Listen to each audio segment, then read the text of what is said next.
Mi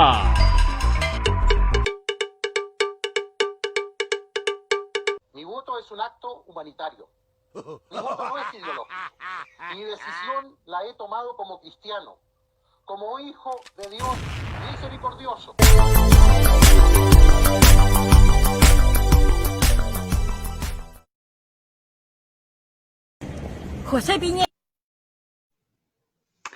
José Piñera, te habla Emilza Contreras, la señora que se encadenó aquí en la AFP en Concepción. Memorias de la Rebelión Popular Chilena. La conquista del retiro del 10% de nuestros fondos constituye un golpe letal a la salud del moribundo sistema de AFP en Chile.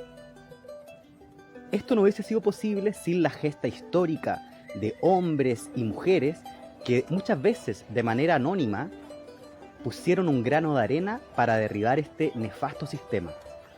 Hoy les contaremos la historia de Emilza Contreras, de hoy 85 años, quien en el año 2016 se encadenó a una AFP en la ciudad de Concepción. Con posterioridad, Emilza se convirtió en un ícono del movimiento No Más AFP, llegando a interpelar al creador del modelo AFP, José Piñera, y también a la expresidenta de la República, Michelle Bachelet, quien en el 2008 impulsó una reforma la cual le permitió a las AFP pasar de invertir un 45% a un 80% de nuestros fondos fuera del país. José Piñera, ¿a dónde está esa plata? ¿Quién jubila con 600.000 pesos hoy día por la AFP que inventaste? Vos, viejo mentiroso. ¿Qué opina de la gente que dice que recibe una pensión de 180.000 pesos? Estás totalmente equivocado, hombre. ¿Quién te habló a ti eso? ¿Tu padre? ¿Tu padre es un flaco de mierda? El autor de la AFP y que piensas mejorarla, ¿qué vas a mejorar? ¿Vas a robar más todavía con todas tus cabecillas que tenés en cada AFP que han inventado para robarle la plata a los trabajadores? ¿Cuánto ahorro? ¿3.000 pesos? Personas como tu papá bajan el promedio, hombre, ya afuera.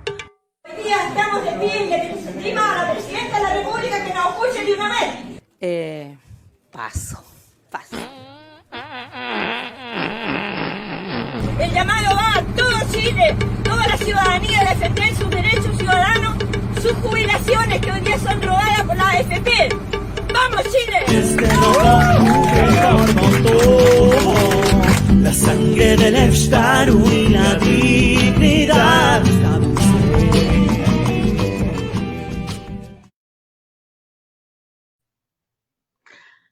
Hola a todos y todas. Bienvenidos y bienvenidas a esta nueva edición de Tribuna Semanal. Bienvenido, Livio. Bienvenido, Hugo. ¿Cómo están?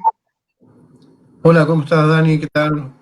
¿Qué tal, Hugo? Saludos a todos que nos están viendo, nos están escuchando. Un abrazo. Una semana espectacular. ¿Cómo estás? ¿Nos escucha, Hugo? Hola, ¿qué tal? ¿Me escuchan? Dale. No sé si me escuchan, ¿sí? Sí, dale. Bueno, contento de estar de nuevo aquí. Creo que vamos a tener un excelente programa.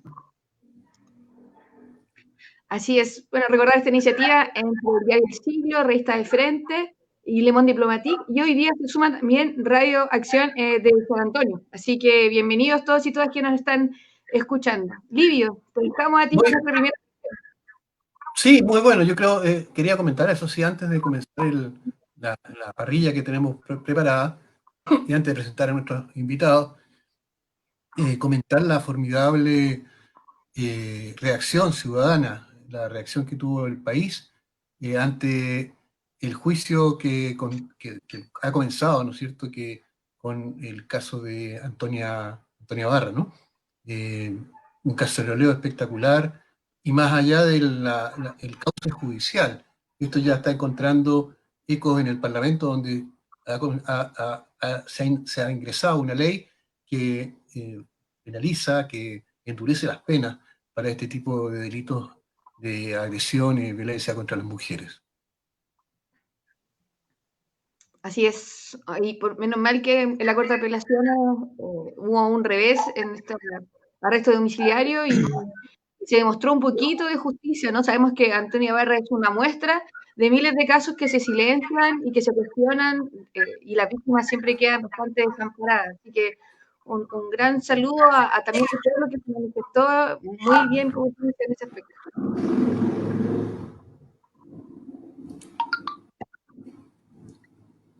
Hugo, ¿tienes algo que comentar?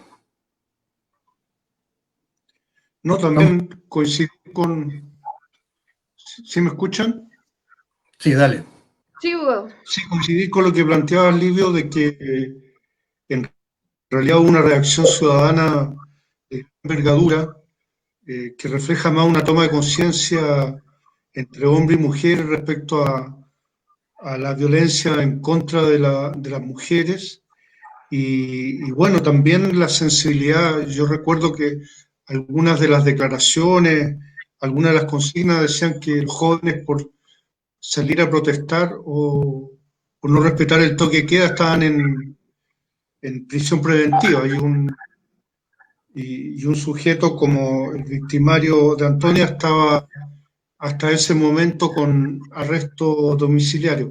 Esto además dejó una secuela, tiene que ver con el proyecto de ley que hablabas tú, Livio, dejó una secuela en el sentido de cómo tratar judicialmente este tipo de situaciones que, por desgracia, se van a seguir dando, con un alto índice de femicidio.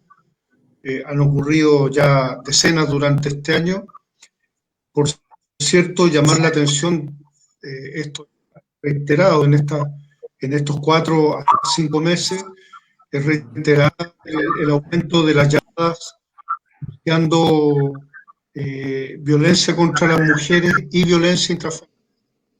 Y bueno, violencia que es psicológica, violencia que es física y que es un tema que está presente en nuestra sociedad y que estábamos hablando de un proyecto de ley, estábamos hablando del papel de la justicia, pero también que requiere mucho de la parte educacional y también tiene que ver con la cultura de nuestra sociedad. Así que es un tema, yo creo que va a seguir y en el cual debemos seguir atentos en todos los ámbitos que sea posible y hacer conciencia respecto a eso. Uh-huh. Así es. Bueno, y también hubo varias manifestaciones que también decían de no olvidar otros casos, ¿verdad? Sabemos los abusos que se reiteran en el Sename, por ejemplo. Sabemos abusos que hay en las mismas casas entre familiares, que también es terrible. El hacinamiento provoca varias veces circunstancias muy terribles para los niños, niñas también y adolescentes. Entonces, ahí hay que tener bastante cuidado y ver que la cultura del abuso contra los más débiles, las más débiles, en el sentido de estar de alguna forma cautivados o enclaustrados, sobre todo en este momento de cuarentena, donde las limitaciones de la mujer son más, que está obligada a estar con sus hijos, cuidando, manteniendo todo el tiempo las situaciones de la vida familiar. Recordar que las mujeres que están sufriendo violencia no necesitan ningún tipo de salvoconducto o conciencia para salir de su casa. Como pasó una vez que una chica salió alegando una violación y los carabineros la metieron presa igual, eso no es debido. La mujer, si está siendo víctima de violencia intrafamiliar, puede salir de la casa a cualquier hora y para denunciarla sin la estupidez de tener que sacar un salvoconducto para poder escapar de una situación de riesgo.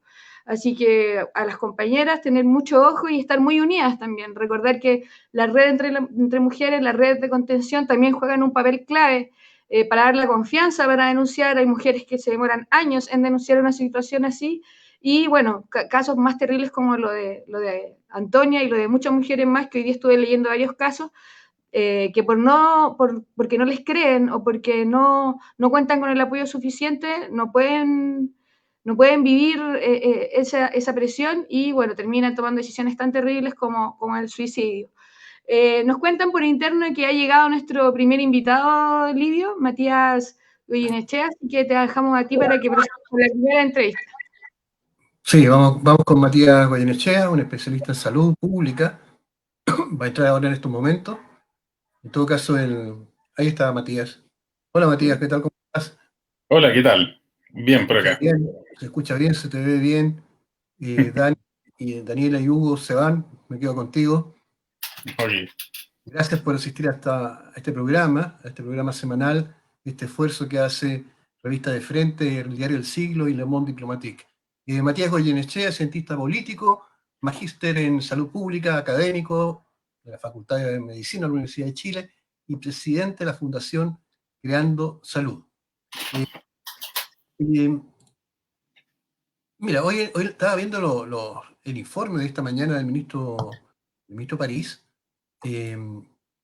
donde reporta 2.198 casos nuevos, la cifra de personas fallecidas la marca en 9.112, y el Ministerio de Salud emitió su versión número 36 del informe epidemiológico que elabora el Departamento de Estadística e Información, y que consigna, ¿no es cierto?, casos confirmados y probables. Y los casos fallecidos, según el DEIS, es de 13.203.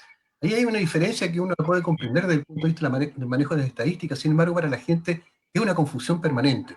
Hay ya un problema serio de credibilidad con la transparencia y la rigurosidad de los datos. Es una herencia que dejó Mañalich, que este nuevo ministro ha intentado corregir. Sin embargo, lo que está dañado profundamente es la credibilidad y la confianza de las personas. ¿Ha cambiado la situación? ¿Las cifras chilenas son confiables? A ver, yo creo que efectivamente tenemos problemas importantes respecto de nuestros números. Y esto es algo que, por ejemplo, la misma Contraloría General ha estado denunciando. Hace un par de semanas hubo un pronunciamiento de la Contraloría donde explicaba que ellos tenían una discrepancia de alrededor de 34.000 casos positivos que no habrían sido contabilizados. Entonces, efectivamente, hay déficit respecto de los datos. Así como está eso, por ejemplo, también no tenemos datos desagregados de indicadores que son claves. Por ejemplo, los test a nivel desagregado, a nivel comunal. No conocemos esa distribución. El gobierno tampoco presenta datos acerca de la capacidad hospitalaria de manera muy, en el fondo, precisa. Entonces, hay vacíos reales en la forma en la cual nosotros estamos, en el fondo, con la información que tenemos a disposición. Yo creo que ese es un elemento que constantemente ha estado haciendo ruido en la forma de reporte de los datos, etcétera. Este mismo criterio que tomaron el gobierno de informar solamente los casos confirmados durante los días de semana y esperar, y uno tiene que esperar en el fondo hasta que sea el fin de semana para conocer los datos en el fondo, donde están reportados además los casos sospechosos. Y ahí efectivamente ya superamos los 13.000 fallecidos. Entonces, esta forma de contar a veces pareciese de que busca priorizar la mayor ganancia política a corto plazo que generar una información más clara y transparente respecto de lo que está ocurriendo en Chile respecto a los fallecimientos en general y de los contagios. Además, nosotros hemos cambiado la metodología de informar en varias oportunidades. Entonces, aquí hay varios elementos que generan dudas al respecto si uno considera todos estos aspectos. Llama la atención esto porque finalmente esta forma de construir las estadísticas, construir las cifras, es sobre la que se basa el plan de desconfinamiento, el famoso plan paso a paso. Y lo que uno percibe con la gente, lo ve en televisión, lo ve con las personas que hablan, es que hay un tremendo temor a que este desconfinamiento tenga los resultados que se esperan. Se parece mucho por la forma en que está diseñado los primeros anuncios de las zonas que se van a comenzar esta transición paso 2, como dicen. Se parece mucho a las cuarentenas dinámicas que inventó Mañalich. Yo no sé, no veo cuál es la diferencia. Una calle divide una zona u otra. En general, ¿a ti qué te parece el plan de desconfinamiento, el paso a paso? ¿Cómo lo ves tú? A ver, yo veo dos cosas buenas, o sea, veo cosas buenas y cosas malas. Respecto de lo bueno, lo primero es que habría habido efectivamente un reconocimiento de que es necesario hacer estos procesos de reapertura o de desconfinamiento, como se le llama, de manera gradual. Yo creo que eso es algo positivo, o sea, que efectivamente tengamos pasos y que no se haga esto de una nomás. Eso sería efectivamente algo complicado. Y generar como un levantamiento de medidas paulatinas, o sea, porque claro, estas fases están asociadas a permitir ciertas actividades o no, de manera escalonada. Eso es positivo. Yo creo que eso recoge un poco lo que está ocurriendo a nivel internacional y más o menos lo que tiene que ver con la evidencia de cómo hacer mejor estos procesos. Entonces, eso es un elemento positivo. Otro elemento que yo creo que es positivo es que esta es la primera vez en que vamos a tener, en el fondo, información, o sea, que vamos a tener datos y vamos a poder tener indicadores auditables, o sea, que uno va a poder ir a revisar y auditar, en el fondo, si es que corresponde o no una medida. Eso no lo teníamos, por ejemplo, con Mañalich hasta el día, y después con París tampoco, en relación a que, por ejemplo, uno no sabía, de repente se levantaba una cuarentena y uno no sabía si era porque había amanecido enojado el ministro o no.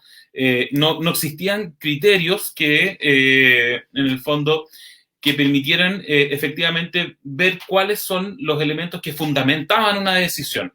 Yo creo que en este plan, al entregarse también asociados indicadores,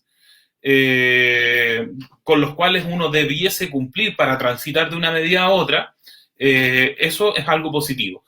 ¿Qué cosas soy yo las que veo malas?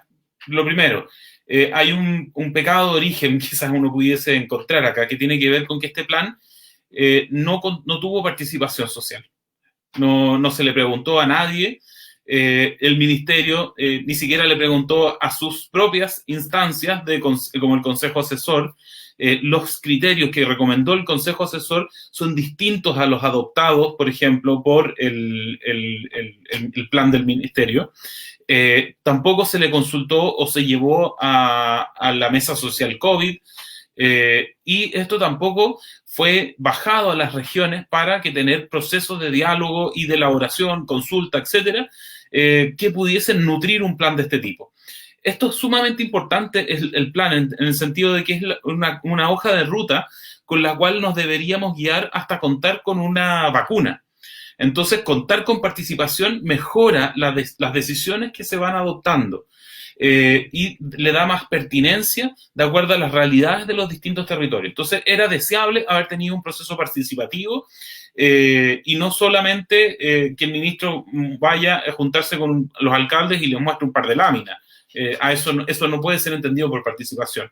Otro elemento era un poco lo que conversábamos en la primera pregunta. ¿Qué tan certeros son nuestros datos? Y eso también genera dudas respecto a este plan. O sea, cuando tenemos una discrepancia en relación al número de contagios, a la forma y a la metodología con la cual se presentan estos datos, no da lo mismo si yo cuento los casos activos según la fecha de diagnóstico respecto de cuándo aparecen los síntomas. Entonces, eso genera que sean más o menos los casos.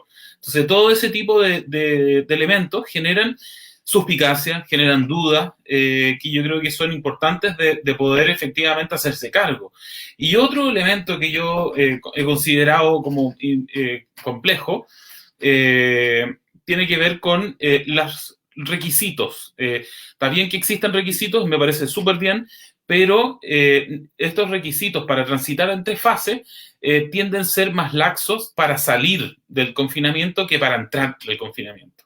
Entonces, por ejemplo, voy a poner solo un ejemplo. Cuando tiene que ver con hay varios criterios. Uno tiene que ver con las capacidades que tiene el sistema de salud, y eso sobre todo se mide en las camas UCI, que son las camas donde van las personas con COVID, con deficiencia respiratoria, y las tienen que entubar y todas esas cosas. El criterio de la OMS plantea de que tenga que existir al menos un 20% libre en caso de que, para poder levantar una medida como una cuarentena, en caso de que, ¿para qué? Básicamente porque si hay un rebrote voy a tener un 20% de capacidad hospitalaria para poder absorber ese aumento de la demanda. ¿Qué es lo que pide el Ministerio? Que exista 10, o sea, la mitad de lo que exige la OMS. Y así, en realidad, con casi todos los indicadores, lo que tiene que ver con la propagación del virus, son mucho más relajados, no tan estrictos, lo que tiene que ver con la positividad, o sea, en el fondo, cuántos test voy encontrando positivos también, los indicadores de trazabilidad, que fue algo que no se hizo desde abril, que no se tenían datos de trazabilidad en Chile, y ahora nuevamente aparecieron estos datos, pero no están desagregados a nivel comunal, no conocemos bien qué está pasando ahí, y más bien hay como opacidades en eso, y también todos esos criterios están construidos ad hoc para favorecer una apertura. Y finalmente, yo diría que el otro criterio negativo tiene que ver con la escala. Y esta idea de algunas comunas sí, otras comunas no, y no esperar a que la ciudad, o en un radio urbano, tengan las condiciones. Y esto me parece que es súper tramposo, porque yo efectivamente puedo tener diferencias a nivel de comunas, pero las comunas están interrelacionadas, hay interacciones, uno no hay un muro que divida las comunas, y entonces es muy engañoso esta idea de pensar de que no existen interrelaciones entre las comunas, que no existe movimiento entre comunas, y por lo tanto voy a dejar un grupo sí y el otro grupo no. Eso es autoengañarnos. Y además que es irresponsable, porque probablemente pueda generarse una mayor propagación rápida en esas comunas que están desconfinadas. Yo diría que la mejor forma de hacer estas aproximaciones son usar un espacio territorial ad hoc, que idealmente tiene que ser radio urbano. No me sirve desconfinar una parte de la ciudad y el resto, no. Eso es volver a hacer experimentos urbanos, a hacer experimentos sociales, sí. Sí, Matías, se nos acaba el tiempo. Quería preguntarte, leí por ahí que en el caso de Chile, para tener una buena trazabilidad era necesario tener 50 personas buscando los rastros, ¿no es cierto?, los contagios por cada 100.000 habitantes. ¿Tenemos información de cómo está eso actualmente en Chile? ¿Cuántas personas están haciendo ese trabajo?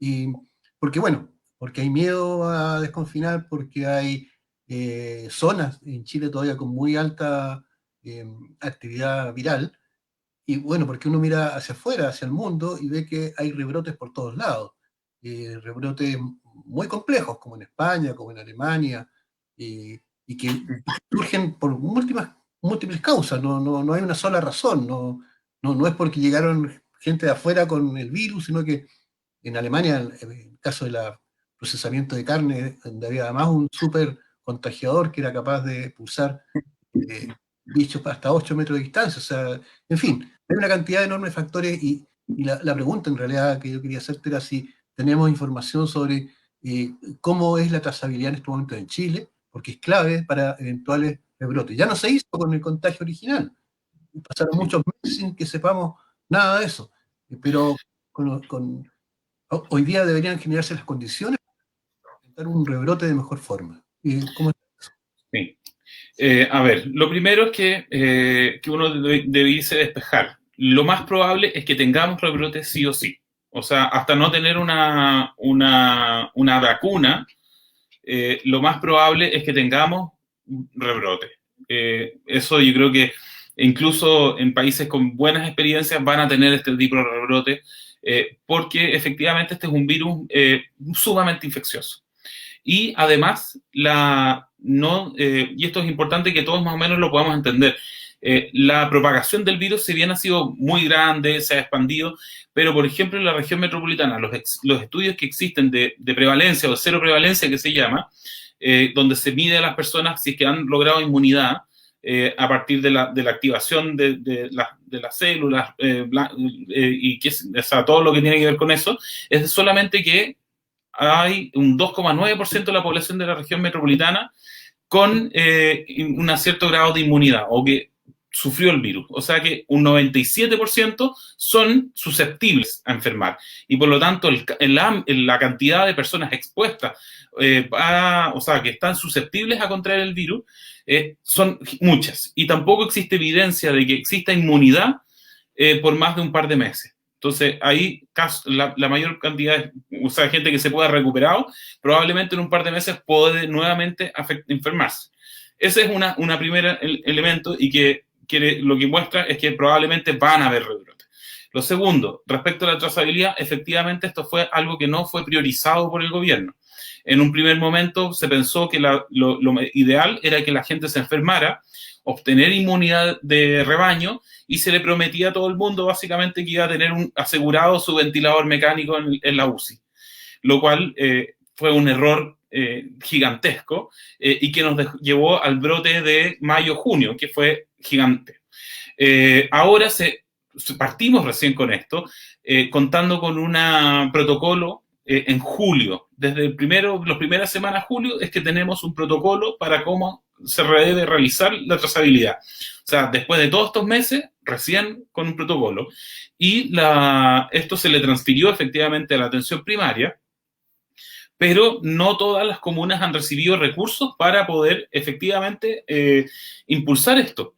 Entonces, aquí tenemos efectivamente un problema también relacionado con que los recursos disponibles para realizar la trazabilidad son pocos y no tenemos tampoco datos transparentes respecto de cuántas son las personas que están haciendo este trabajo.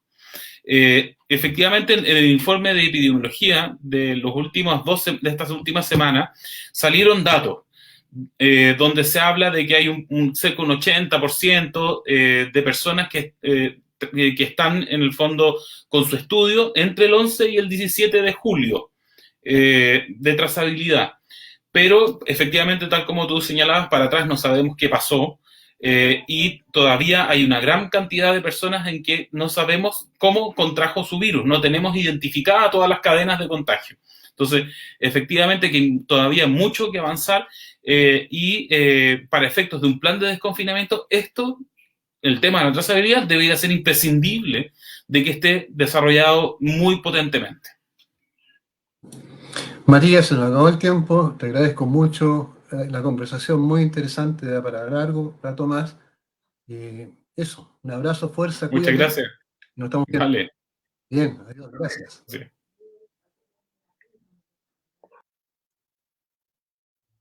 Vamos a seguir entonces ahora con Daniela. Daniela, ¿estás por ahí?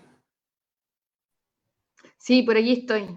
Vamos entonces a dar comienzo a nuestra... Hola amigas y amigos de Tribuna Semanal, soy Milko Caracciolo de Radio Acción de San Antonio y estaremos dando un informe el domingo desde las 19 horas a Tribuna Regional, donde les contaremos las noticias que han sucedido y que están sucediendo en nuestra ciudad de San Antonio. Esta transmisión se hará desde el Facebook Live de Revista de Frente en conjunto con el Diario del Siglo y Le Monde Diplomatique.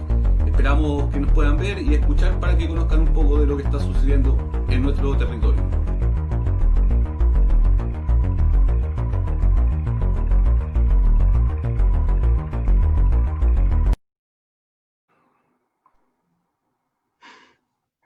Ahí estamos entonces con nuestra cortina, con nuestro invitado.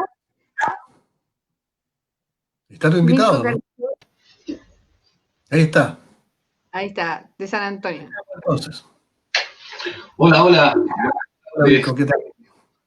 Gracias por la invitación. Bueno, de acá de San Antonio, un gran saludo, un gran abrazo a todos y a todas y bueno, acá a disposición. Milko, ¿cómo estás? ¿Cómo ha podido estar allí en San Antonio durante esta cuarentena? Sabemos que estuvieron con una alta tasa de infección, ¿verdad? De infección extrahospitalaria también. Cuéntanos cómo está San Antonio en general y cómo se ha ido preparando, cómo ha sido la llegada de la noticia del desconfinamiento. Bueno, comentarte que hoy se cumplen 47 días de esta cuarentena en San Antonio y un poco lo que decía el amigo anteriormente, muy raro porque es una cuarentena que la tiene solamente San Antonio, no la tiene Cartagena, Roca de Santo Domingo, que son ciudades vecinas que estamos muy cercano. Ha sido muy complejo desde San Antonio, contarles que Radio Acción es un medio de comunicación que es de terreno, que principalmente nosotros estamos en las calles cubriendo aquellas noticias que son de nuestro pueblo, y lamentablemente se nos ha hecho muy difícil esto en este tiempo de cuarentena, Radio Acción y a otras radios también, a otros medios alternativos, de poder salir a cubrir las notas, ya que solamente, y ustedes lo saben, solamente tienen permiso aquellos medios de comunicación que tienen iniciación de actividades. Como nosotros somos un medio de comunicación popular, por supuesto que no lo tenemos. Pero me gustaría entregar algunas cifras de los casos confirmados que hay acá en San Antonio de COVID-19. Son 1.819 casos. Son 1.156 en San Antonio, son 154 en Cartagena, 147 en El Quisco, 142 en El Tabo, 128 en Santo Domingo y 92 en Algarrobo. Fallecidos 55. En San Antonio 33. Y bien, como tú lo decías, claro, acá uno de los problemas mayores es que lamentablemente en el hospital Claudio Vicuña, donde se atiende toda la provincia y parte de la sexta región en este hospital, ha tenido lamentablemente casos de funcionarios, muchos funcionarios que han sido contagiados. Y así hemos escuchado bastante desde parte de la dirigencia de los trabajadores del hospital Claudio Vicuña exigiendo los métodos de protección básicos para poder. El otro día por Radio Acción entrevistábamos a uno de los dirigentes y nos decía que ellos en algún momento tuvieron que hacer vaquitas para juntar dinero para comprar guantes. Entonces, lamentablemente, este confinamiento que se ha llevado a cabo sin derechos sociales, porque hay que decirlo, acá en su momento el intendente vino a San Antonio cuando despliegan esta cuarentena y dice: a todas las casas de San Antonio les va a llegar una caja de mercadería. Y lamentablemente no fue así. Hemos visto que el pueblo nuevamente en forma autónoma se ha ido organizando en ollas solidarias. También nosotros recorrimos cuando salimos a la mala, hay que decirlo, sin permiso, a cubrir algunas notas, a cubrir a nuestra gente, a cooperar también, porque han aparecido también instancias como la Apoya la Olla, una página solidaria que se ha juntado, han hecho rifas y han juntado alimentos para que apoyarse entre pueblos, y nosotros como Radio Acción hemos estado tratando de registrar de la mejor forma esto que muchas veces a los medios de comunicación tradicional no están dentro de la línea editorial de ellos. Ahora el martes supuestamente vamos a salir de este confinamiento. Claro, tú hablabas recién de las ollas comunes, ¿verdad? Que han sido transversales en nuestro país, y también indicar que han existido hace mucho tiempo. Lo que pasa es que ahora se han masificado porque piensan que la pobreza llegó ahora, y resulta que la pobreza y la organización ha estado hace mucho tiempo en nuestro pueblo. Lo que pasa es que ahora se ha masificado porque, ¿verdad?, la crisis también se ha masificado. Cuéntanos un poquito sobre la vivienda, que también sabemos que es un tema muy importante, y de las tomas que existen dentro de San Antonio. Sabemos que en los cerros hace poquito había como una toma. Cuéntanos si la pandemia y el confinamiento ha hecho que esos procesos, ¿cómo han seguido esos procesos? Bueno, del 18 de octubre en adelante, San Antonio sacó su real cara.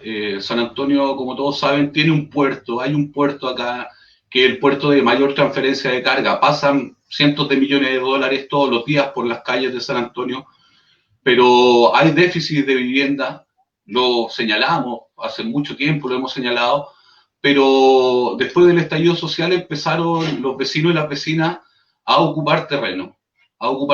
Podemos decir nosotros, porque los catastros, tampoco hay un catastro por parte del municipio, por parte de Servio.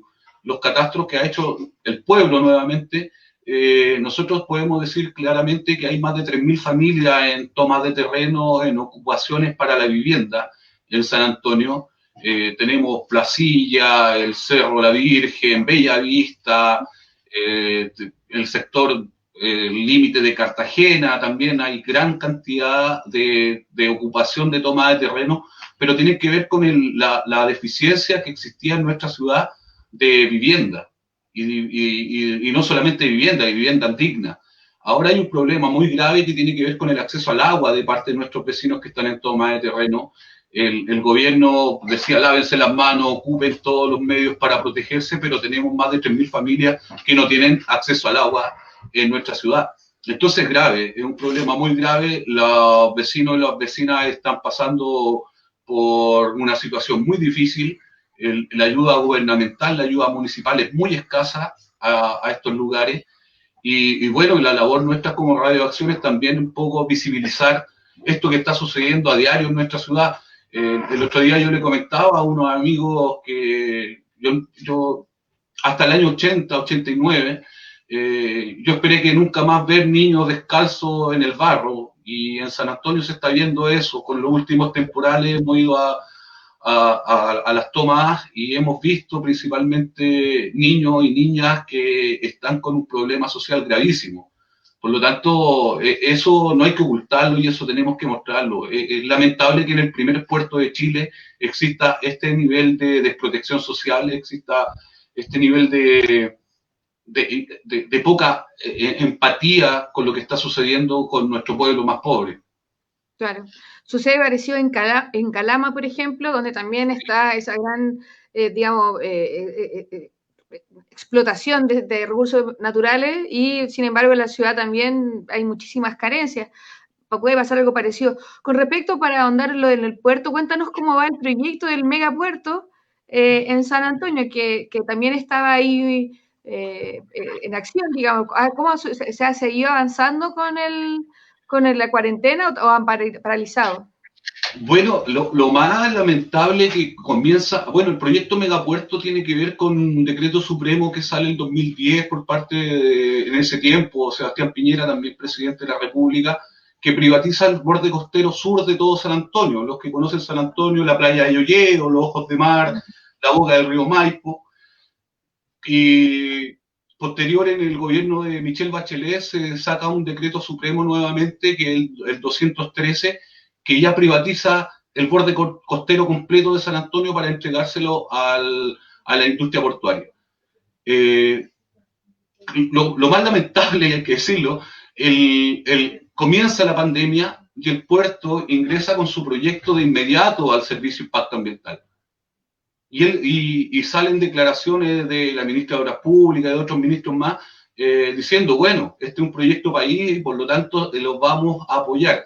Acá hay principalmente las poblaciones que van a ser afectadas, que es la boca del río Maipo, población San Pedro, población Guanaspe, que ya está completamente destruida por la industria portuaria, se han opuesto a este proyecto, están exigiendo una participación ciudadana activa en este proyecto, pero en el transcurso de la pandemia lo que nosotros hemos visibilizado es principalmente que estos proyectos y estos megaproyectos de extractivismo criminal van avanzando rápidamente. Lo más lamentable es que toda la clase política se ha puesto detrás de estos proyectos, empujando en desmedro principalmente de sectores tan importantes como es la caleta de pescadores Boca del río Maipo, la cual le privatizan el espacio de trabajo. Acá nosotros lo hemos señalado y lo hemos registrado bastantes veces, las movilizaciones de la comunidad, la exigencia de la comunidad para participar de este proyecto, para poder hacer completamente un análisis ciudadano, popular a este proyecto, y de parte de las autoridades no hay ninguna razón o buena razón para poder explicarle. Ahora están, lo que está haciendo el puerto está diciendo que la participación ciudadana, y el SEA lo ha repetido, el Servicio de Impacto Ambiental lo ha repetido, ha dicho que la participación ciudadana va a ser vía web. Entonces es lamentable porque los vecinos y las vecinas no todos tienen el acceso a computadores o al internet. Entonces también creemos y como medio lo hemos registrado así, acá hay unas ganas de avanzar con este proyecto, y nos hemos dado cuenta que también se incrementó 5 veces los ingresos de los proyectos al Servicio de Impacto Ambiental. Este tipo de proyectos se incrementó durante la pandemia, y esa información está abierta al público. Y esa es la importancia de los medios de comunicación como Radio Acción y otros de San Antonio, porque están visibilizando esto que los medios de comunicación tradicionales han guardado silencio. Me imagino que sí, es la función que tratamos de cumplir este tipo de medios, ¿verdad?, en todas partes. Milko, y para ir cerrando un poquito, debo reconocer que pese a todo lo que me gusta, Ojos de Mar y la desembocadura del río Maipo, que es una ciudad muy, muy, muy bonita, San Antonio me gusta mucho, hay algo de tu ciudad que yo detesto profundamente, que es su diputada Beba Hoffman. Creo que es lo peor que puede haber sido electo en ese lugar. Y lo peor de lo peor en general. Cuéntanos un poquito qué polémica hay con ella, con la residencia sanitaria, además del puré, quizás, no sé. Cuéntanos en qué está metida ese ser. Compartimos el sentimiento, ¿no? La gran parte de San Antonio comparte este sentimiento. Bueno, también dentro de lo que ha tenido que ver con la pandemia y este negocio, porque también nosotros hemos visto que hay un negocio detrás de la pandemia, hay un negocio que principalmente en San Antonio lo ha tomado la UDI, desde la figura de un core que es Mauricio Araneda, UDI, que tiene 3 cargos, aparte de ser core, también es asesor de la diputada Hoffman, y también está a cargo, tiene un puesto que creado, no sabemos cómo, de parte del Servicio de Salud. Bueno, lo que pasa con la residencia sanitaria es muy grave. Acá un diputado es muy raro lo que está pasando. Un diputado Celis, hace la denuncia a Contraloría y al Poder Judicial, dando a conocer el conflicto de intereses que había con una residencia sanitaria acá en San Antonio, que era el Hotel Puerto Mayor, administrado y dueño por Leturia, que también es UDI, que en estos momentos se encuentra en Obras Públicas, en el Ministerio de Obras Públicas, y donde las contrataciones fueron en forma directa por parte del Core Araneda a este señor Leturia. Entonces, Contraloría dice, no puede ser esto, y cierran esta residencia sanitaria, mantiene el señor Araneda en este puesto ministerial, o en este puesto que tiene que ver con el Servicio de Salud, y contrata en el edificio del mall en San Antonio, ese que todos ven y que lo encuentran asqueroso y compartimos también, contrata el Enjoy para residencia sanitaria. Y llega Contraloría y dice, no reúne las condiciones necesarias para que sea una residencia sanitaria. Estamos hablando de negocios de más de 200 millones de pesos que el Estado contrató en forma directa. Y sale a la palestra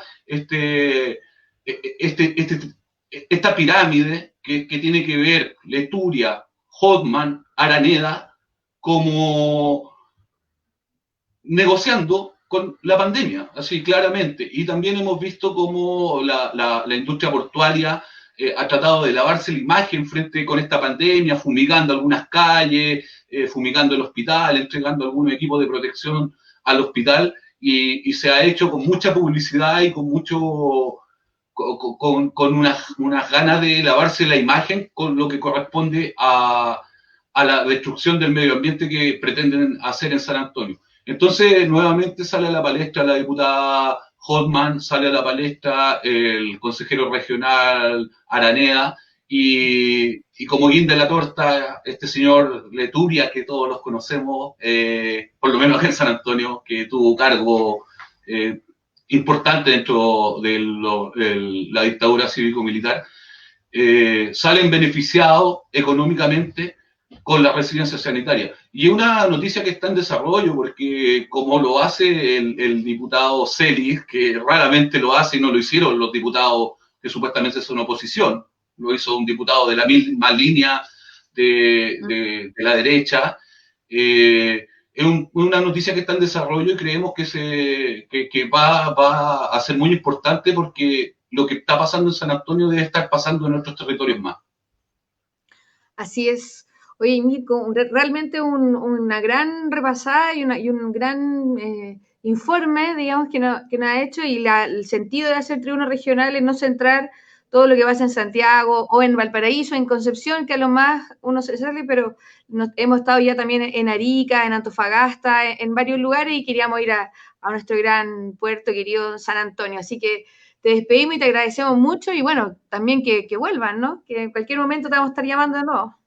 No, muchas gracias a ustedes por el espacio y bueno, que cuenten con también con nuestra plataforma de Radio Acción, porque creemos y estamos seguros que es muy importante esta comunicación de pueblo a pueblo, que nos vamos dando cuenta de lo que sucede en San Antonio, que es la cola de Santiago y la cola de Valparaíso, también en otras comunidades está. Pero yo me gustaría, para terminar, resaltar algo que creo que es muy importante: esta unión que está generando esta crisis entre el pueblo. Yo creo que es algo muy relevante, algo que hace mucho tiempo no se veía. Después, post-terremoto, no sé, todos nos damos cuenta que no estábamos con el vecino, con la vecina. Esta crisis lo que ha traído es que nos hemos dado cuenta de que seguimos viviendo en un territorio que ha sido o que pretende destruirlo, y los vecinos y las vecinas se están tomando cada vez más conciencia de poder luchar por este buen vivir, por esta forma que queremos todos de tener un buen pasar en nuestra vida. Entonces yo rescato eso, no es todo negativo, sino que también hay una parte positiva que tiene que ver con que nuevamente nos estamos recuperando y estamos absorbiendo esto que nunca deberíamos haber perdido, que es la solidaridad de pueblo a pueblo. Y lo otro, que también es importante, que quedó al descubierto que no existe la clase media, por lo menos en San Antonio. Así es. Oye, muchas gracias. Bueno, gracias a ti. Saluda a Hans, mi amigo, por allá, para que le mande un saludo. Nos vemos. Chao. Gracias, un gran médico. Así es. Muchas gracias, nos estamos viendo. ¿Y ustedes qué hacen ahora en la tarde? Yo no me pierdo la Roxana Pay, quien estará en Tribuna Semanal hablando del impuesto a los superricos. Qué gran semana hemos tenido, cuando el clamor popular pidiendo dignidad le gana a los corruptos y poderosos, cuando la democracia se abre camino. Es muy importante. En esta semana conversamos el domingo a las 7 de la tarde en Tribuna Semanal.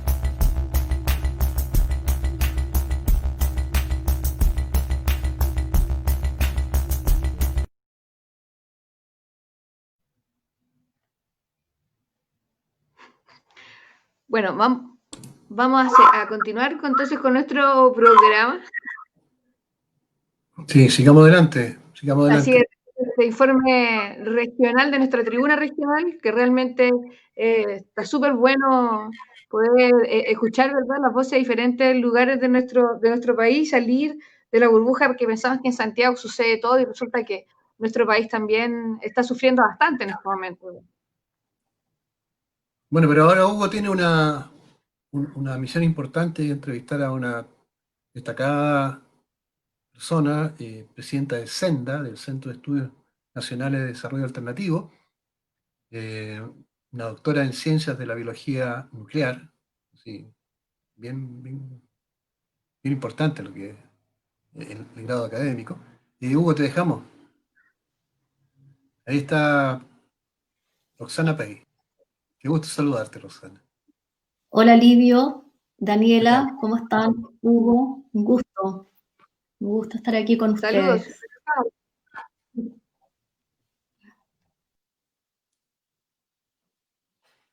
¿Cómo les va? Qué buen programa. No te escucho, Hugo.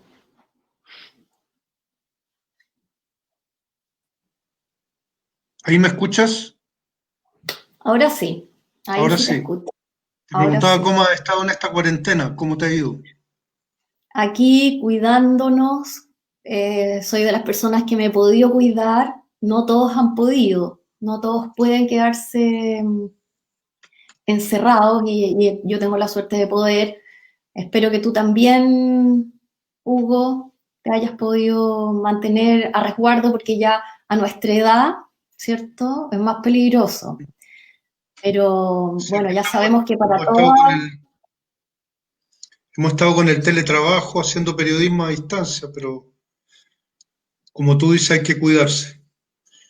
Así he visto que están con muchas actividades y bueno, he estado siguiendo este programa ahora, buenísimo, Tribuna Semanal, y con ese espacio también para las regiones que esta pandemia, el confinamiento y el trabajo a distancia lo ha permitido también. Ojalá que después no se nos olvide dar esos espacios a la gente de regiones. Tú sabes que a mí me ha tocado estar en regiones y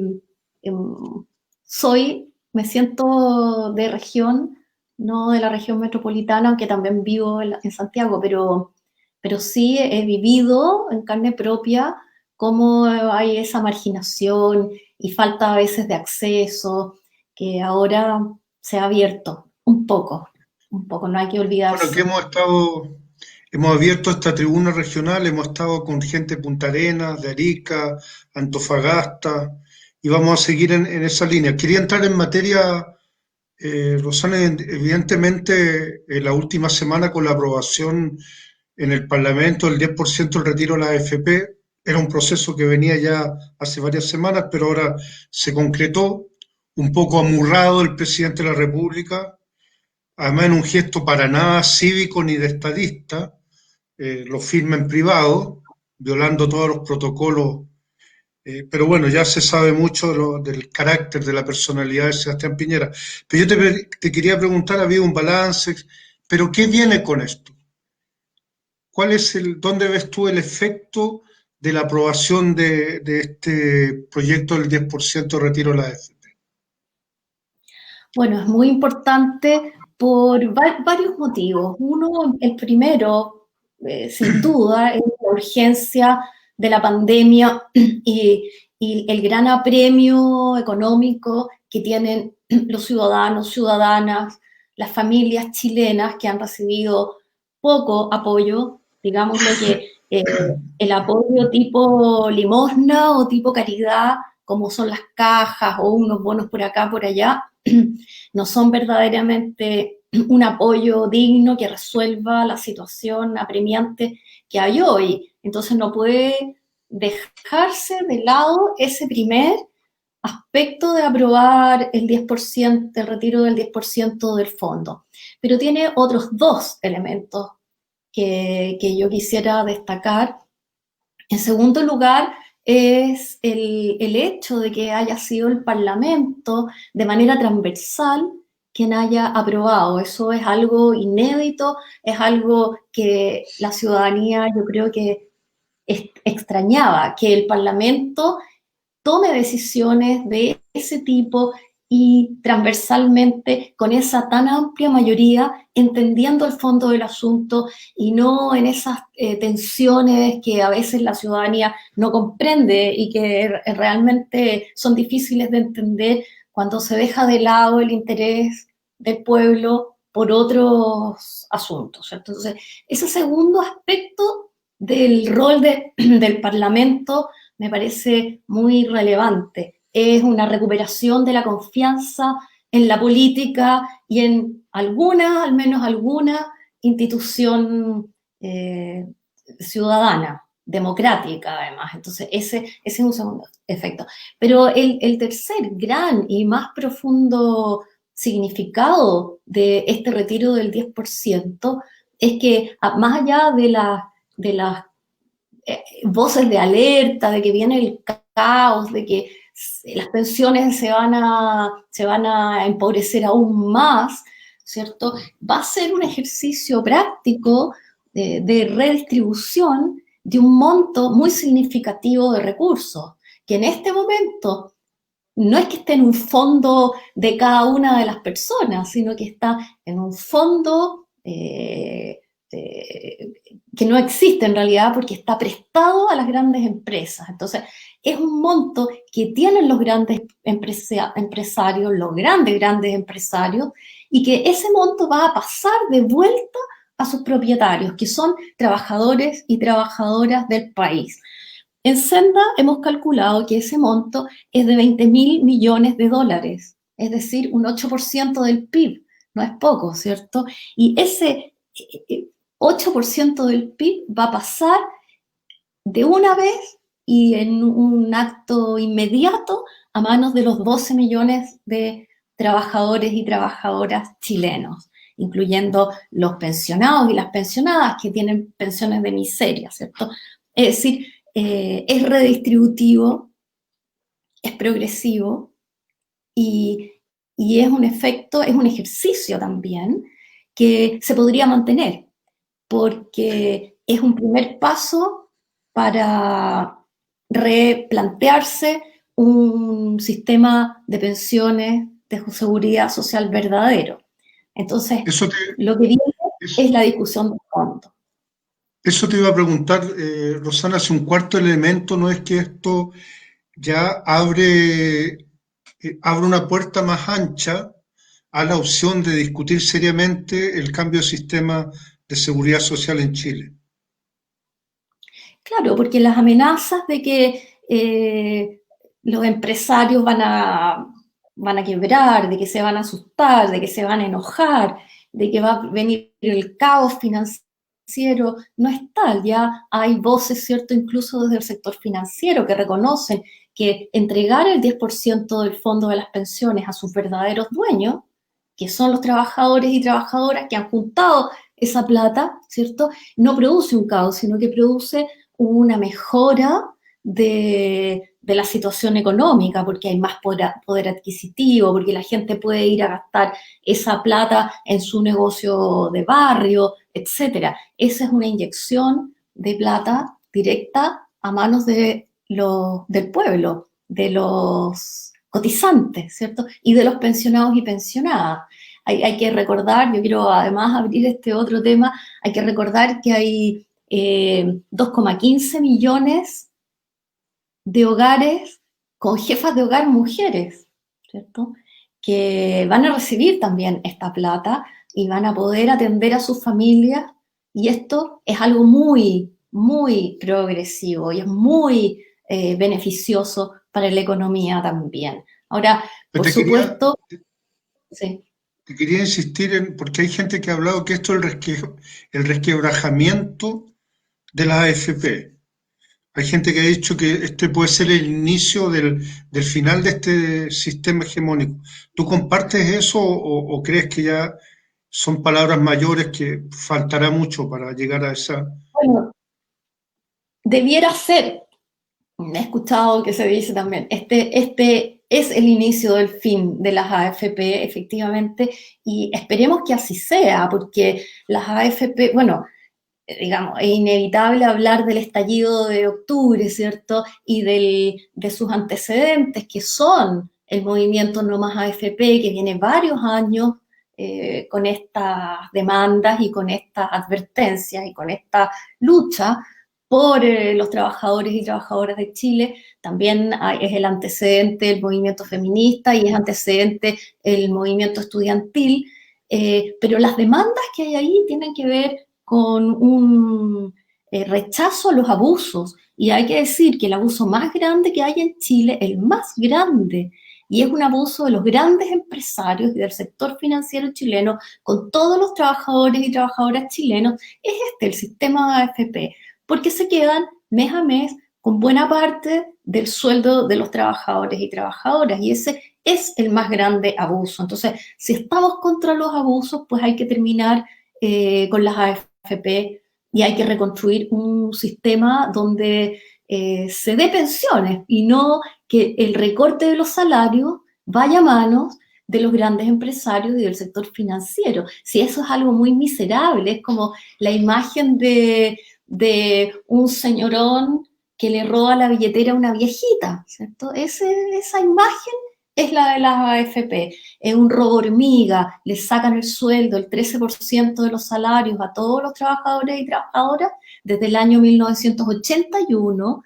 Ya han generado un fondo gigantesco que lo tienen en su propiedad, lo han usado ellos para su empresa, para sus negocios, mientras dan pensiones de miseria. Yo quiero recordar que los hombres tienen en promedio los 767.790 hombres jubilados, lo tengo anotado, por eso estoy mirando para el lado, porque no retengo estos números, reciben en promedio 9,5 UFs. Estos son 270.000 pesos.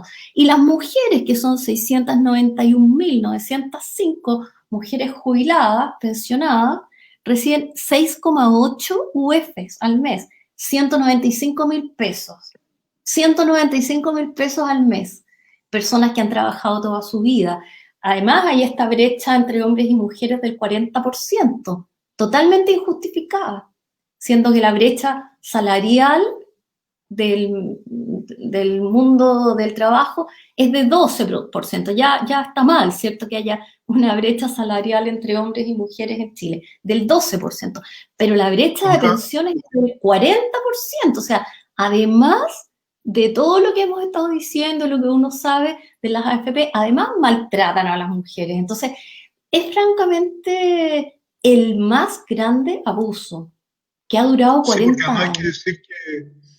Hay que decir que esto no tiene ninguna proporción porque desde el sector financiero muchas veces se habla de la grande utilidad y el buen manejo de la AFP, pero eso no repercute en la mejora de las jubilaciones. Y con eso me quería saltar a otro tema, Rosana. En esta semana la Comisión de Constitución en la Cámara de Diputados va a analizar la iniciativa del impuesto a los súper ricos. Se iría a grabar por una sola vez con el 2.5% a un sector de esto. La gente tenga un patrimonio, entiendo, de 22 millones de dólares, y esto podría generar entre 6.000 y 6.500 millones de dólares de recaudación para atender temas sociales y de la crisis sanitaria. ¿Cómo ves tú ese proyecto? ¿Qué mirada tienes respecto a esa iniciativa?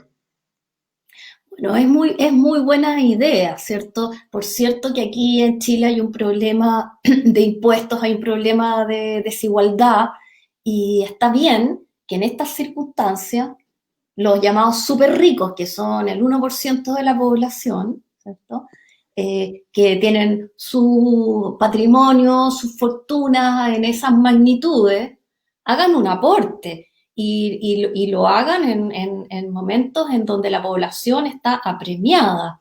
Entonces, bueno, en Chile claramente no queda más que hacerlo por esta vía, porque ha habido la resistencia durante toda la transición a resolver los problemas.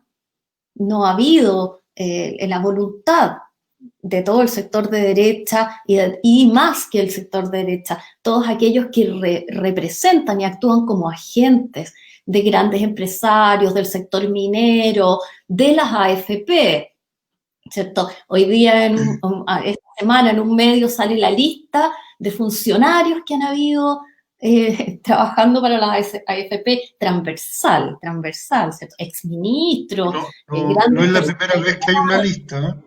No, esa lista la conocíamos, pero vuelve a aparecer y siempre sorprende porque están ahí los montos. Entonces, bueno, aquí ha operado Soquimich, Penta, ni qué decir, todo el entramado que uno podría hablar aquí de corrupción, ¿cierto? De un lobby ilegal, de una captura. Ese medio decía, creo que era el escudo que falló, el escudo que protege que falló, es el andamiaje, la red de contactos y de conflictos de interés, de llegar al Parlamento, a los gobiernos sucesivos, ¿cierto?, para capturar la toma de decisiones. Y bueno, cuando eso falla, se producen otros mecanismos donde finalmente se llega a Tribunal Constitucional, pero se presiona de muchas maneras, se mete miedo, se amenaza. Bueno, hemos tenido aquí a Juan Sutil, el presidente de la CPC, amenazando sonrientemente desde la Corte Suprema al Parlamento, a medio mundo, haciendo declaraciones así, dejando caer su amenaza. En fin, eso ha operado y ha operado en desmedro de la ciudadanía, de los trabajadores y trabajadoras, y eso es lo que nos ha llevado al estallido. Entonces, bueno, ahora están llorando sobre la leche derramada, porque nunca se allanaron a hacer ninguna transformaciones. Hoy día el mismo Juan Sutil sale larga entrevista, ¿cierto? Bueno, pudimos haber aceptado esto, pudimos haber cambiado en ese momento, haber mejorado un poco. Todas esas pequeñas mejoras pues eran rechazadas de distintas maneras, doblándole la mano a la voluntad democrática del pueblo, y pues la cosa se cortó en el estallido, porque el abuso es demasiado. Entonces está bien, es lo que corresponde, es digno, es lo único decente que les queda por hacer a los grandes empresarios, es allanarse a entregar una parte de sus enormes riquezas, que por lo demás no es que se les quite algo de ellos, sino que son enormes riquezas construidas con el trabajo de los trabajadores, porque no sale, ¿cierto? Esa riqueza no sale de la nada. Es el esfuerzo de los trabajadores que han construido la riqueza de Chile, que se la han apropiado pues a un grupo pequeño de personas, ¿cierto? Entonces está bien que pongan el 2,5% una vez, pero que lo empiecen a poner de manera regular y que dejen de evadir, que no haya ilusión, que se pague el royalty que corresponde y no lo que se paga ahora, que no se lleven la plata del sueldo de los trabajadores por la vía de cotizaciones de la AFP. Eso se va a terminar, ¿cierto? Eso está en extinción en este momento. Precisamente, entonces, Rosana, en pandemia pues hay que acelerarlo. Precisamente, Rosana, te iba a preguntar tú, cuando la primera respuesta hacía referencia a que hubo gente derecha que votó por el 10%, tanto en la Cámara Baja como en el Senado.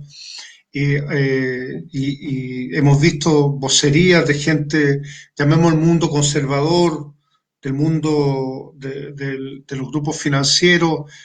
Claro, hacen crítica al gobierno, de que el gobierno debió haber apurado alguna ayuda. ¿Tú crees que la derecha en este país y el sector empresarial se está viendo acorralado? Estamos en una crisis sistémica ya, de que esto ya no da para más, como lo ha dicho mucha gente en las manifestaciones, en la protesta.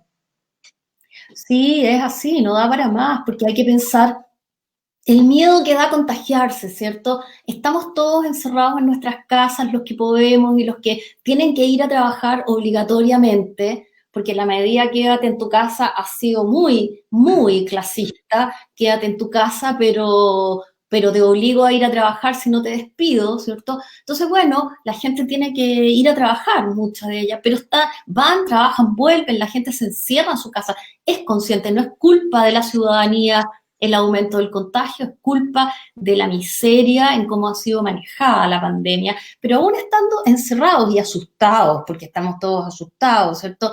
Pues miren ustedes cómo la gente se manifestó de la manera que pudo, de una forma pero totalmente audible y que no podía desconocerse en las vísperas de las votaciones en el Parlamento. Entonces, sí hay una tensión que es espontánea, porque todo el mundo ya se da cuenta, si todo el mundo maneja las cifras de la AFP, de la estafa de la AFP, todo el mundo sabe esto, no es indiferente, no es técnico ya, es una cosa de sentido común y de opinión pública totalmente instalado, porque la gente lo está viviendo.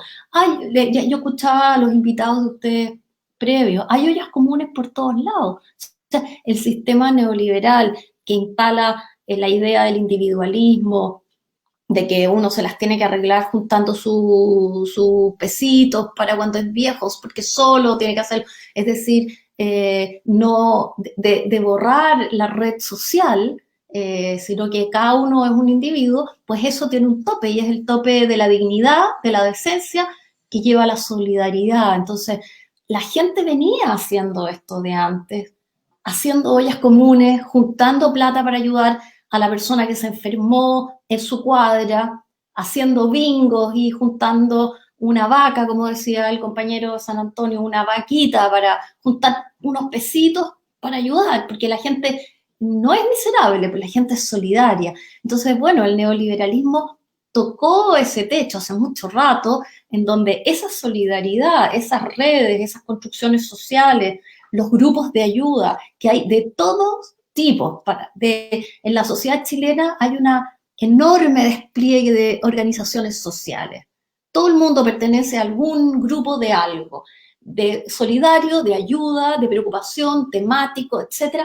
Y todo eso es una red social fuera de lo que estaban viendo estas personas. Entonces, eso también estalló y eso es lo que operó en octubre y es lo que está ocurriendo ahora. En pandemia igual la gente se va a manifestar y está lista para exigir sus derechos. Entonces, yo no diría que están acorralados, sino que algunos han leído la realidad de una manera más correcta, han bajado a tierra, ¿cierto? Han hecho las lecturas que corresponde y se dan cuenta que, bueno, yo dije antes, están llorando sobre la leche derramada, pero creen que es esto nomás y que no viene más. Pues bueno, se les van a ir rompiendo cántaro tras cántaro y es mejor que no sigamos en esto. Es mejor que la ciudadanía pueda ejercer la democracia como corresponde. En ese sentido, en esa línea, Rosana, ya para ir terminando, me imagino que le das una preponderancia a la campaña del apruebo y al plebiscito que se viene. Ya incluso estamos viviendo hasta hechos, yo no sé si es anecdótico, pero episodios, la gente que salió al rechazo violando la cuarentena, pero también vimos un video de Carmen Hertz, de la señora Frey, de Beatriz Sánchez, de Maya Fernández, que ha tenido mucho impacto llamando al apruebo. Pero imagino que le atribuyen algo decisivo a lo que puede ser primero la campaña y ganar el plebiscito y después lo que va a venir en relación a la posibilidad de un nuevo texto constitucional. Bueno, eso es como quebrar el armazón, ¿no? Exactamente. Bueno, es en lo que estábamos, ¿cierto? En enero, febrero, ya íbamos entrando en los preámbulos del plebiscito cuando nos vino la pandemia, pero eso no para nada ha decaído y sin duda que ahí se resuelven estos problemas, pero la pandemia que ha habido un intento de usarla para sofocar la movilización social, las demandas y el plebiscito y una nueva constitución, pues resulta que es todo lo contrario. Ha sido un ejercicio de poner a prueba a aquellos que les quedara alguna duda, de poner a prueba todo aquello que esta constitución nos impide. Resulta que todo lo que es democrático, todas las salidas a los abusos son anticonstitucionales. ¿Qué mejor prueba de que esta constitución pues no sirve? Y necesitamos una verdadera constitución, no solamente escrita en democracia y que sea validada y legítima por ese motivo, sino que realmente represente las necesidades del pueblo chileno en este tiempo que realmente lo tenemos bien claro, ¿cierto? Y siguen funcionando los cabildos, etcétera. Bueno, te queríamos agradecer muchísimo el que hayas estado con nosotros. La verdad que ha sido una entrevista que logramos abordar algunos temas que son hoy fundamentales para la gente. Y eso es lo fundamental. Estamos, valga la redundancia, estamos tratando cuestiones que tienen que ver directamente con los derechos de las personas, con su calidad de vida, con la posibilidad de tener la retribución justa respecto a su trabajo, respecto a su esfuerzo. Y bueno, no se trata de cosas ideológicas o impuestas de una manera artificial. Y yo creo que tú lo señalabas en la entrevista, son cosas que la gente ya comprendió, ya se dan cuenta de que además que tienen solución, que hay vías de poder resolver los problemas que tienen las personas. Y no nos olvidemos, pero va a quedar para otra conversación porque ya veo que estamos pasados en el tiempo, salud pública, que se puso a prueba pero a todo dar, y educación, porque no podemos endeudar a los estudiantes y las estudiantas chilenas, porque la calidad de las instituciones depende de que se las financie bien, y esto es una idiotez total, el CAE y todo tipo de voucher. Hay que condonar las deudas ahora y no hay que seguir endeudando a estudiantes, hay que resolver esto y avanzar en gratuidad universal, para lo que hay que eliminar hay que mejorar la ley de educación superior que dejó puesto ahí Izaguirre y Valdés, esa tabla de gatillos hay que eliminarla. Esa es tarea para el Parlamento el día de hoy y también, bueno, lo veremos en la nueva Constitución, el tema de educación y salud. Sí, terminar con esto de que el endeudamiento es la solución, ¿no? Sí, exactamente. Bueno, Rosana, agradecerte nuevamente que hayas estado con nosotros, de verdad. Yo creo que la gente que nos escuchó en este programa lo ha encontrado interesante, le ha gustado y bueno, espero que nos volvamos a encontrar o con otros de Senda, que es un organismo que contribuye tanto a esclarecer la realidad que vive nuestro país. Muchas gracias, Rosana. Muchas gracias a ustedes, a Livio y a Daniela y a ti, Hugo, por esta invitación. Un abrazo, cuídense mucho y saludos desde todos, desde Fundación Senda. José Piñera, te habla Emilza Contreras, la señora que se encadenó aquí en la AFP en Concepción. Memorias de la Rebelión Popular Chilena. La conquista del retiro del 10% de nuestros fondos constituye un golpe letal a la salud del moribundo sistema de AFP en Chile. Esto no hubiese sido posible sin la gesta histórica de hombres y mujeres que muchas veces de manera anónima pusieron un grano de arena para derribar este nefasto sistema. Hoy les contaremos la historia de Emilza Contreras, de hoy 85 años, quien en el año 2016 se encadenó a una AFP en la ciudad de Concepción.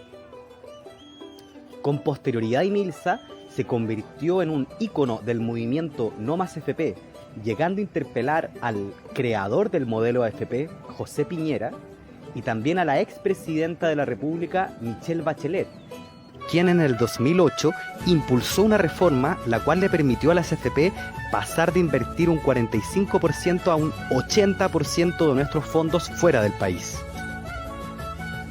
José Piñera, ¿a dónde está esa plata? ¿Quién jubila con 600.000 pesos hoy día por la AFP que inventaste?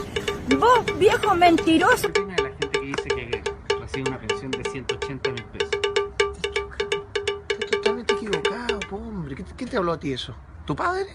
¿Tu padre es un flaco de mierda? El autor de la AFP y que piensas mejorarla. ¿Qué vas a mejorar? ¿Vas a robar más todavía con todas tus cabecillas que tenés en cada AFP que han inventado para robarle la plata a los trabajadores? ¿Cuánto ahorro? ¿3.000 pesos? Persona como tu papá baja en el promedio, hombre, ya afuera. Hoy día estamos de pie y le pedimos a la Presidenta de la República que nos escuche de una vez. Paso. El llamado va a todo Chile, toda la ciudadanía de la AFP, sus derechos ciudadanos, sus jubilaciones que hoy día son robadas por la AFP. ¡Vamos, Chile! La sangre del Estado y la dignidad.